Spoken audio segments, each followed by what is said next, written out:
बदले में तुमको वो मेरी संतान जो होगी तुमको दे देगा, और तुम लेना उसको संतान। एक तो प्रपंच लेना नहीं चाहती थी, और एक जिसके संतान होने वाली थी वो भी पैसे के धन के लोभ के देने को तैयार थी। तय हो गया। उसने धुंधली ने उठा करके उस पल को गायों की गोष्ठ में डाल दिया।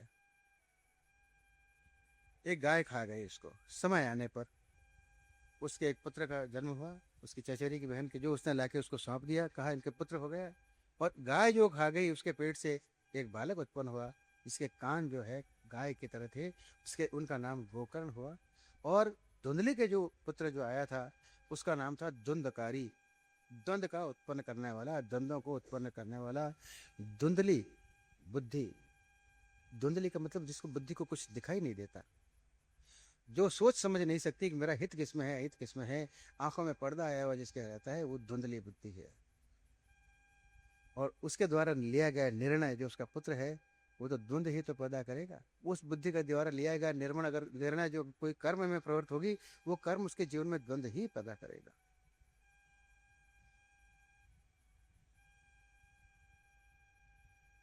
द्वंद्वकारी बड़ा होने लगा धीरे धीरे। जन्म से ही कुटिल दुष्ट स्वभाव का, बच्चों को मारना, पीटना, लुढ़लाना, कुएं में फेंक देना। गोकर्ण जी महात्मा का प्रसाद था। वो बड़े भक्त, जन्म से ही भगवान के भजन में लगे हुए। महात्मा का प्रसाद अगर हम भी धारण करेंगे, उनके महात्मा का प्रसाद है उनके वचनों का अनुसरण, और हमारे जीवन में जो हित की बात कही गई है उसको धारण करके जीना। उन्होंने तो प्रसाद दे दिया, बात बता दी, यही प्रसाद है। प्रसाद का अर्थ जिसको सेवन कर से जीवन में प्रसन्नता और शांति प्राप्त हो, वही प्रसाद है। ये भी प्रसाद है, भगवान का भोग लगाया हुआ, इसका दूसरा अर्थ है।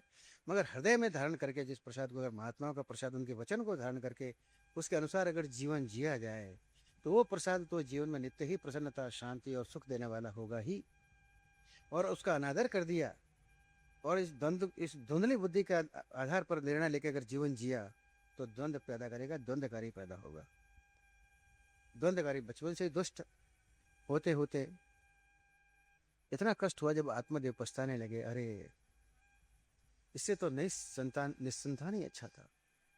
महात्मा ने कहा कि देखो, जो प्रारब्ध में नहीं है, मिलता नहीं, और मिल भी जाएगा तो सुख देने वाला नहीं होगा। अब समझ में आ रहा है कि ये फल महात्मा ने जो कहा था ठीक था, मगर समझ चला गया।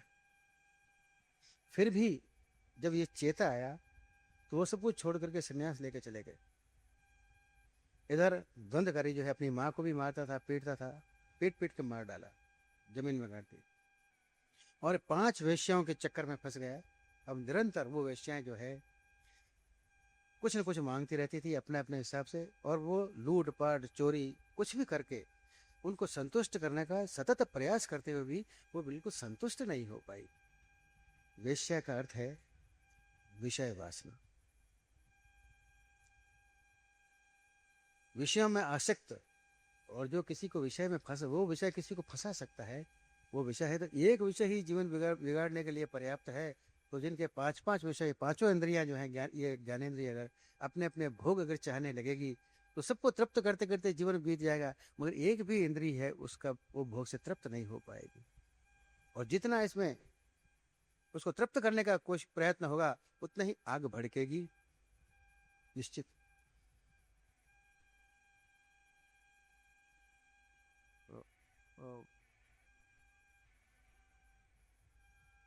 बुझे न काम अग्नि तुलसी कहूँ, बुझे न काम अग्नि तुलसी कहूँ, विषय भोग बहु घीते, मन पछतई है अवसर बीत। दुर्लभ देह पाए हरि पद भज, मन वचन और हियते, मन पछतई है अवसर बीते। उसकी अंतिम पंक्ति है कि बुझे न काम अग्नि तुलसी कहूँ, विषय भोग बहु घीते। आग में जितना घी दोगे उतना आग भड़केगी, बुझेगी नहीं। वेश्याओं ने एक दिन राजा का धन चुरा लाया, वेश्या के यहाँ रख दिया उसको प्रसन्न करने के लिए। वेश्याओं ने देखा कि अगर राजा के दूत जो है अगर ढूंढते ढूंढते आए और उनको धन यहाँ अगर दिखा तो हमें पकड़ के ले जाएंगे, तो इसलिए सब ने मिलकर के उसी को मार दिया, मार के जमीन में गाड़ दिया। गाड़ दिया, वो प्रेत योनि को प्राप्त हो गए।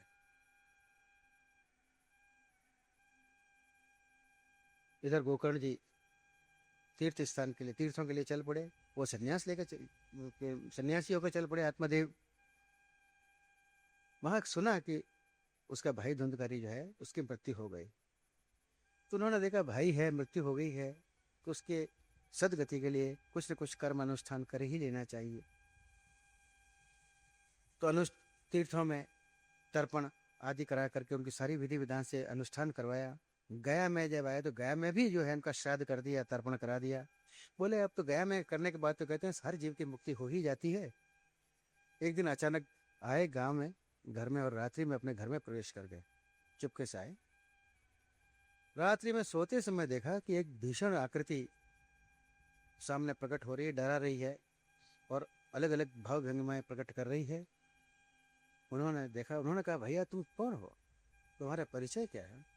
तब उन्होंने गिड़गिड़ा के उसने धुंधकारी ने कहा भैया मैं तुम्हारा छोटा भाई धुंधकारी हूँ, मैं प्रयोत योनि को प्राप्त हो गया हूँ, किसी प्रकार से मेरी इस योनि से उद्धार करने की कृपा करो।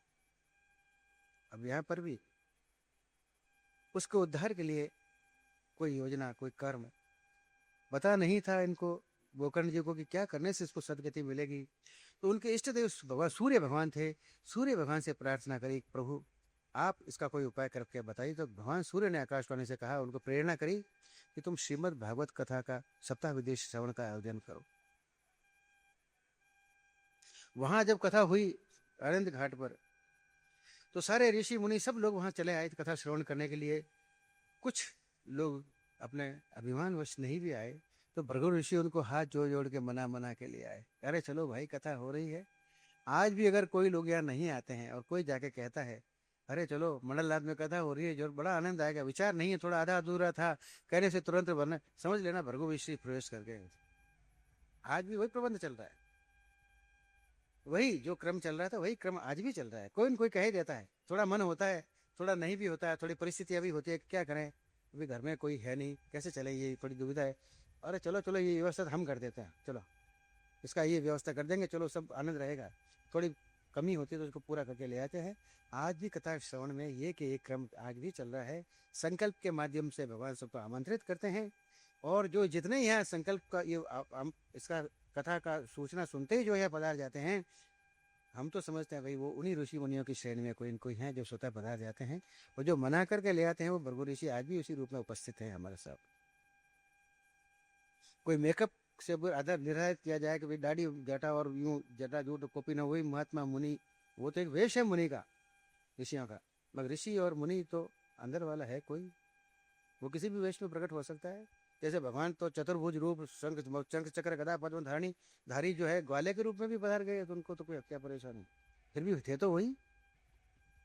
तो ऊपर का जो भी है वो तो हमारे देश काल परिस्थिति के अनुसार वैसे व्यवस्था है, और उस व्यवस्था में भी वो सारी अवस्थाएं प्रकट हो सकती। और अगर मन में कहीं ऐसी अवस्था पैदा हो गई, जिज्ञासा पैदा हो गई, तो भगवान बाहर से उसकी व्यवस्था भी कर देते। जैसी अवस्था वैसी व्यवस्था। सूर्य भगवान ने कहा सत्ता विधि से इसका आयोजन करो। तो वहां के गांव के लोग बड़े बूढ़े दूर दूर तक सुना गोकर्ण जी जो है वो कथा करने जा रहे हैं। सब लोग आए, गांव वाले, लांगन भर गया, कथा प्रारंभ होने लगी। प्रेत योनि में था वो, तो प्रेत को कहीं स्थान, स्थूल शरीर तो था नहीं, बैठने का स्थान मिला नहीं, तो वहां मंडप में एक बांस लगा हुआ था, उस बांस में प्रवेश करके बैठ गया। कथा होने लगी। पहले दिन संध्या काल जब कथा समाप्त हुई, अचानक देखा कि उस गांठ की, उस बांस की एक गांठ जो है फूट गई, तड़ाक से शब्द हुआ, भीषण आवाज, और एक गांठ जैसे फूट गई। नित्य ये क्रम होने लगा। 7 दिन के अंदर 7वां ही गांठें फूट गई, और 7वें दिन देखा कि जिसने 7वीं गांठ फूटी है, भगवान के पास आधे विमान लेकर के आए, और उसी में से एक दिव्य ज्योति, एक पुरुष का उसमें प्रकट हुआ और विमान में बैठ करके चला गया। वो द्वंद्वकारी प्रेत योनि से मुक्त होकर के दिव्य गति प्राप्त करके भगवान के पार्षद उसको लेना आए। देखो, तब गोकर्ण जी ने उन पार्षदों से पूछा, भैया ये तुम्हारे भेद क्यों हैं? भगवान भी भेद करते हैं क्या? अरे कथा तो इतने लोगों ने सबने सुनी है, तो सबके लिए तुम इतने सारे विमान क्यों नहीं लेकर आए? तो कथा में भेद क्या है? कथा में भी भेद है। उन्होंने कहा नहीं महाराज, ये कथा में भेद नहीं है, ये तो श्रवण में भेद है। जिस तल्लीनता से इसने सुनने का और मनन किया है, उसलिए इनके भगवान के पास से जो है विमान लेकर के आए हैं। अगर और लोग भी कोई सुनेगा तो उनके लिए भी आ जाएगा। तो ये कथा में भेद नहीं है, श्रवण में भेद है। तो इसमें लिखा है कि बाद में उन्होंने और कथाएं करके इस तरह से कथा का आयोजन किया, तो और भी कई विमान आए और कई लोग वहां से चले, उसमें बैठ बैठ गए, सदगति को प्राप्त हो गए, भगवान के लोक में पधार गए। तो ये धुंधकारी प्रेत बन गया। प्रेत क्या है? भूत, जिसके शरीर नहीं होता, छाया नहीं पड़ती, हाथ पांव भी नहीं होते और सूक्ष्म गति से चलता है, हवा जिसको कहते हैं, उसको ही तो भूत कहते हैं। तो भाई हम भी कई भूतों के साथ रहते हैं। ये हमारा मन जो है, इसके भी शरीर नहीं है और कहाँ पहुंच जाता है कुछ पता नहीं है, अबाध गति से जाता है। और ये सब पुरानी और कुछ न कुछ इच्छाएं वासनाएं अंदर रख करके प्रेत की तरह घूमता है और सारी दुनिया में घूमता रहता है। और जिसके लग जाता है उसका झाड़ा भी नहीं लगता। उस भूतों का तो बेचारों का झाड़ा तो लग जाता है, ये मन कहीं फंस जाता है तो इसका झाड़ा कहीं लगता ही नहीं। ये प्रेत तो हमारे साथ भी रहता है निरंतर। भूत जिसके शरीर भी नहीं है, पता भी नहीं है, अबाध गति से जाता है। एक वाणी है जिसमें 4 पंक्ति है, संतों और मन बड़ो जबर रे, संतों और मन बड़ो जबर रे, कि जा रे काम पड़ियो इन मन सो वाने पड़ी खबर हो। और मन से काम कब पड़ता है, मन का सामना कब होता है? जब मन को पकड़ने के लिए कोई सदगुरु उनके हाथ डालता है गर्दन में, जब वो सामना करता है। उसके पहले पता नहीं चलता, उसके पहले हम मन के चक्कर में रहते हैं, जब तक पता नहीं चलता। मगर जब मन पे हाथ डाला जाता है, मन को पकड़ा जाता है किसी महापुरुष के द्वारा, तब मन अपना स्वरूप प्रकट करता है कि मैं क्या हूं।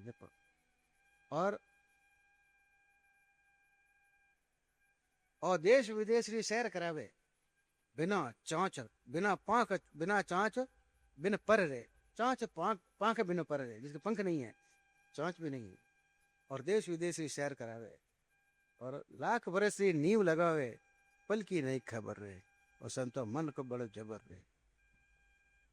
तो ये प्रेत तो हमारे साथ भी रहता है। मगर इसी प्रेत से छुटकारा पाने के लिए श्रीमद् भागवत की कथा है। देखे, हम भी किसी प्रेत के चक्कर में हैं, जब ये मन फंसा हुआ है, यही प्रेत है। और भूत, भूत मतलब जो है नहीं, बीत गया, उसी को तो भूत कहते हैं। जो था शरीर में मर गया इसलिए भूत हो गया। तो आज हम जो बीती हुई सारी बातों की, कथाओं की निरर्थक जो चर्चा करते हैं, जिसका कोई लेना देना नहीं है, समझ लेना हम उसमें उस प्रेत योनि में ही रहते हैं, जो भूत के साथ रहते हैं, जिसका कोई मतलब भी नहीं हो। तो बात बीत गई, और उसकी चर्चा करने से अब कुछ उसका होगा भी नहीं, और भविष्य की जिसका पता नहीं है, या तो उसकी चर्चा करेंगे, और या जो बीत गया उसकी चर्चा करेंगे। अभी क्या करना है इसका कोई विचार ही नहीं। और अभी करने का विचार होगा तो भगवान के सिवाय, भजन के सिवाय कुछ बचेगा भी नहीं, फिर तो कुछ करने को रहेगा भी नहीं। कि भूत की चर्चा है नहीं, खत्म हो गई, करनी नहीं है, और आगे के पता नहीं, इसलिए नहीं करनी है। तो अब क्या करना? अब तो यही करना, या जो सामने कर्म है, फिर उस कर्म की विधि, सामने जो कर्म है, बगैर कल्पना के और बगैर पूर्व भूत की मतलब जो विचार किए, और अभी जो कर्म होगा उसमें चित्त एक तल्लीन होकर उस कर्म की प्रक्रिया को, मर्म को समझते हुए ठीक ठीक से कर्म करेगा। ये समझ लेना कि वो कर्म भी एक प्रकार से सत्संग होगा। उस दृष्टि से किया हुआ कर्म भी सत्संग ही होगा। उचित अनुचित का ज्ञान कराएगा, ठीक क्या है, अभी हमारे हित में क्या है, क्या नहीं है, किस ढंग से करना है। तो वो सारी इंद्रियों को, मन को एक तरह से एक स्थिति तक, एक हद तक कंट्रोल में ला करके ठीक ठीक से कर्म कराने के लिए बाध्य कर देगा। तो भाई हमें भी अगर इस प्रेत योनि से, इस धुंधकारी से अगर छुटकारा पाना है, तो उपाय तो एक यही है, सरल से सरल, जिसमें कौड़ी पैसा लगता नहीं, शरीर का श्रम होता नहीं। 7 दिन हम इधर उधर वैसे ही घूमने जाते हैं, कहीं इधर पिकनिक में चले गए, कहीं कुछ चले गए, तो 7 दिन का भगवान आयोजन करके हमको सब तरह से सुविधा प्रदान करते हैं। आपको कहीं एडवांस बुकिंग भी कराने की जरूरत नहीं है जाकर रहने की, और वहाँ जाके कोई खर्चा उठाने की भी जरूरत नहीं है। केवल अपने 1-2 कपड़े लेके पधारो, नहीं पधारो तो 1 आध लुंगी यहाँ भी मिल जाएगी। अचानक भी आ गए और आके मन हो गया कि अब क्या जाना है, अब जाएंगे तो कहाँ जाएंगे, तो इतने में कोई न कोई बोल देगा, क्या जाके क्या करोगे, 2 कपड़े तो चाहिए, लो ये मेरी धोती और लुंगी, बैठो। ये व्यवस्था सब ऑटोमेटिक हो जाए, होती है, यहाँ भी होती है, ये प्रत्यक्ष है।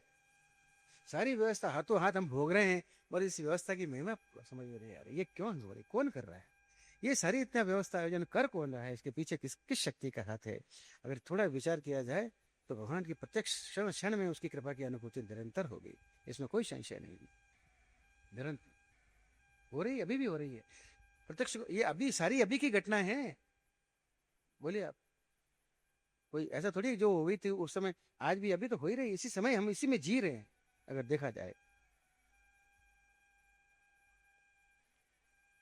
तो आत्मदेव ने कहा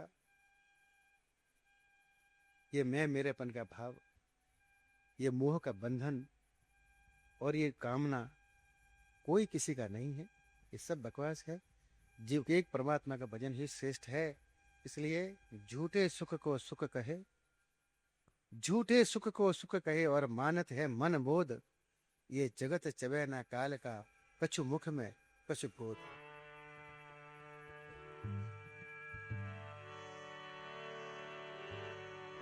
झूठे सुख को सुख कहे, मानत है मन मोद, झूठे सुख को सुख कहे, मानत है मन मोद, ये जगत चबैना काल का, कछु मुख में कछु बोध। छाड़ व्रता अभिमान त्याग दे, छाड़ व्रता अभिमान त्याग दे, मेरा मेरा रे जगत में कोई नहीं तेरा रे, जगत में कोई नहीं तेरा रे।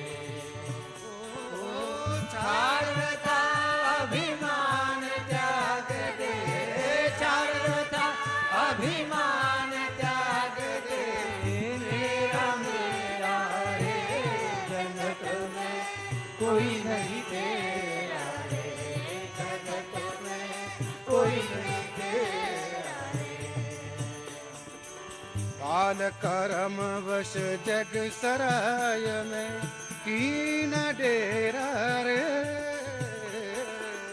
काल कर्म वश जग सराय में कीन डेरा रे।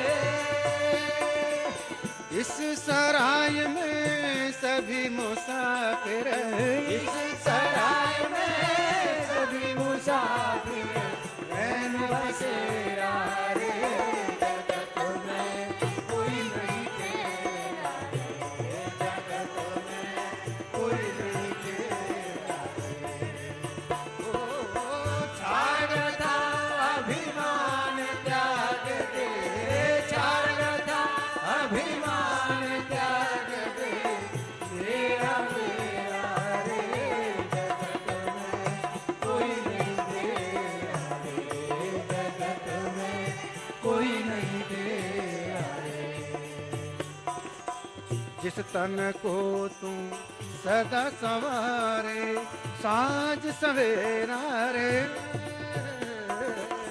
जिस तन को तू सदा संवारे, साँझ सवेरा रे। एक दिन मर घट पड़ा भस्म का, एक दिन मर घट पड़ा भस्म का, होकर डेरा रे, जगत में कोई नहीं तेरा रे, जगत में कोई नहीं तेरा रे। ओ छाड़ था अभिमान त्याग दे, छाड़ था अभिमान त्याग दे, मेरा मेरा रे जगत में कोई नहीं तेरा रे, जगत में कोई नहीं तेरा रे। मात पिता भ्राता सुत बांधव, नारी चेरा रे, मात पिता भ्राता सुत बांधव, नारी चेरा रे। अंत न हो ये सहाय काल जब, अंत न हो ये सहाय काल जब, देव घेरा रे, जगत में कोई नहीं तेरा रे, जगत में कोई नहीं तेरा रे। ओ छाड़ था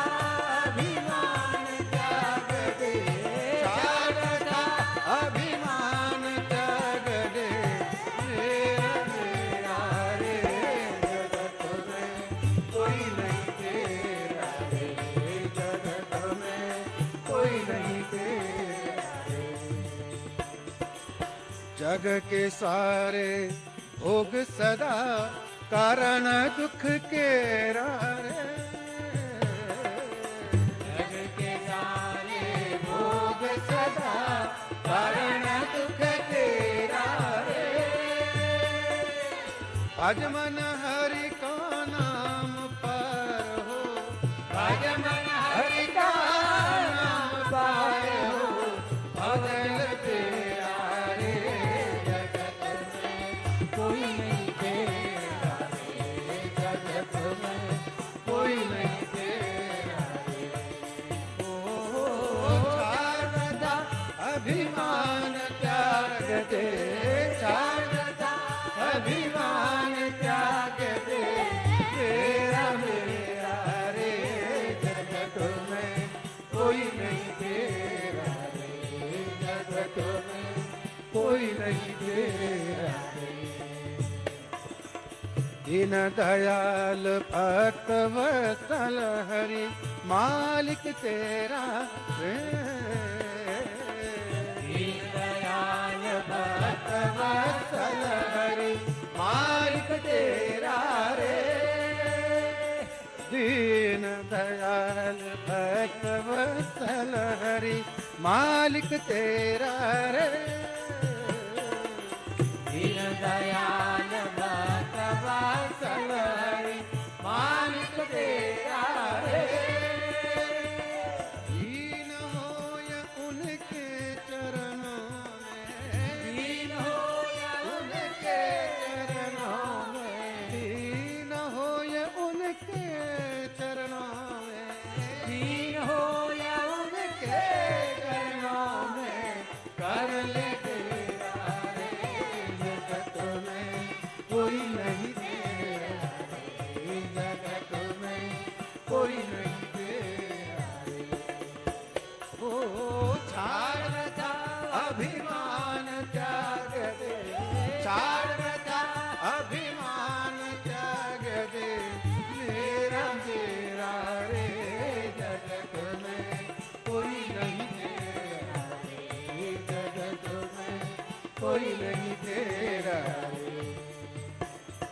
हरे कृष्णा कृष्णा कृष्णा हरे हरे, हरे कृष्णा कृष्णा कृष्णा हरे हरे, हरे कृष्णा कृष्णा कृष्णा हरे हरे, हरे कृष्णा कृष्णा कृष्णा हरे हरे, हरे राम राम राम हरे हरे, हरे राम राम राम हरे हरे, हरे राम राम राम हरे हरे, हरे राम राम राम हरे हरे।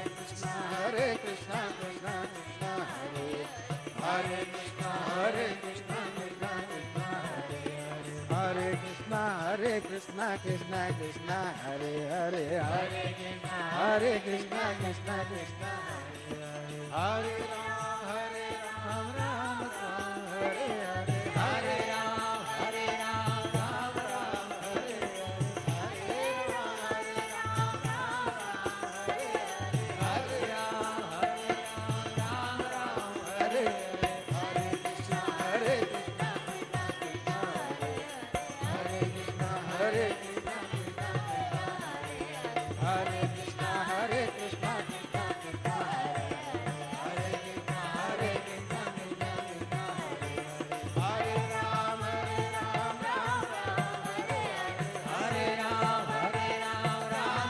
राम हरे राम राम राम हरे हरे, हरे राम हरे Ram Ram Ram Hare Hare,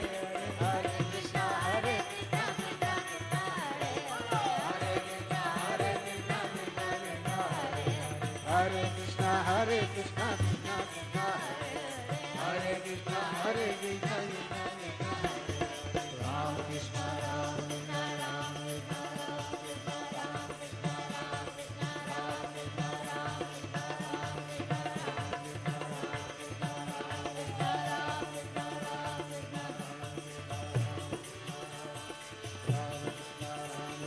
Ram Krishna Ram Krishna Ram Krishna Ram Krishna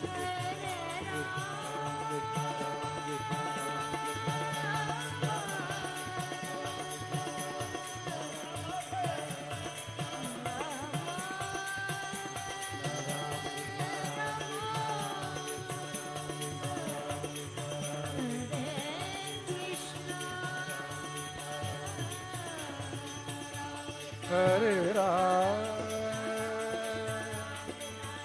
Hare Ram, Hare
Hare Krishna,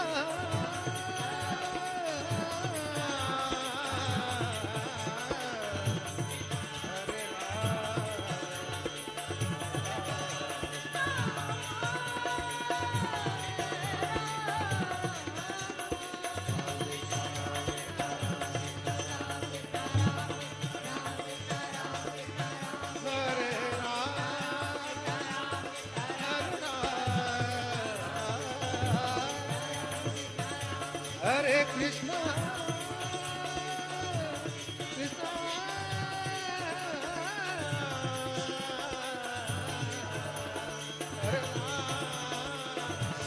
Hare Ram, Hare Ram.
चंद्र भगवान की जय।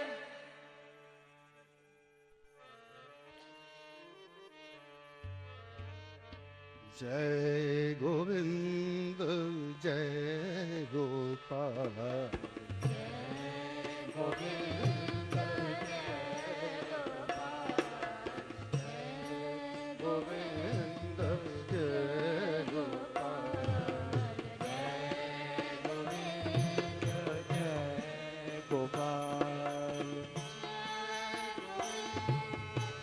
जय गोपाल, गोविंद जय गोपाल,